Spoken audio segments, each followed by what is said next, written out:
Ang gusto lang naman natin, of course, is yung mga trabaho ng PNP ay nararamdaman ng publiko. It's not enough. So sa muling pagkakataon, partner, nakapanayam natin ang ating buting PNP chief na walang iba kundi si Police General Jose Melencio Sinotates Jr. At syempre, nagbigay siya ng inspirasyon o mensahe para sa ating mga PNP content creators. Karagdagan pa, partner, nagbigay rin ang ating Chief PNP patungkol sa safer cities. At yan po ang alamin natin sa aking report. Sir, marami tayong mga PNP content creator na tuloy-tuloy sa pagsuporta sa mga accomplishment ng ating mga kapulisan. Ano po mga papayo nyo at inspirational mensahe sa ating mga PNP content creators, sir? Okay, sa Facebook platform at different platform. Ibig sabihin lang yan, maraming tumatangkilik sa atin, marami ang naniniwala sa ating programa. At dapat ito ay tuloy-tuloy. Hindi lang ang ating mga kapulisan yung naniniwala sa programa kasi nanggaling din sa baba yung programa natin. Ever since na naging director ako, provincial director, chief of police, mobile force, lahat name it, hanggang maging RD, hanggang maging DCA, APC Western Mindanao, hanggang ganun. Itong lahat ng mga programa na ini-implement natin ay in-implement ko na mula noon at ito ay ini-implement din ng mga nakalipas o mga nakaraang mga namuno ng Philippine National Police. Ito ay effective, ito ay ini-implement ng bawat isa and then therefore dapat maniwala and then naniniwala sila.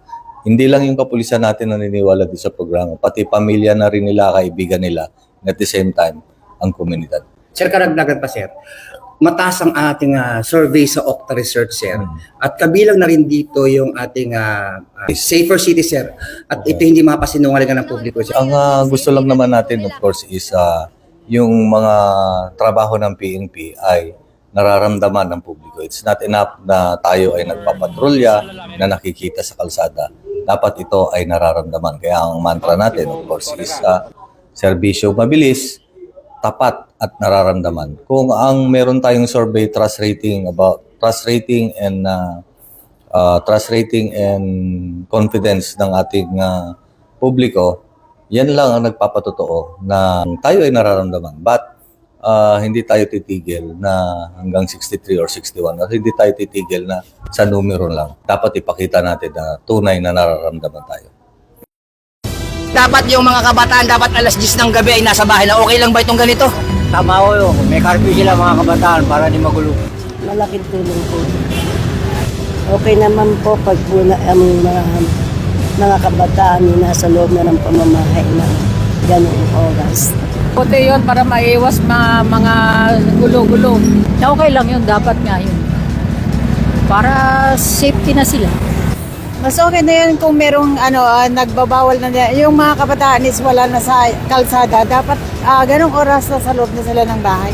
Mga bata hindi mapariwara sa kalsada. Ako po, si Police Chief Master Sergeant Mauricio Bonilla Ruiz. At Patrol Woman Maria Danica Bakal Subungo.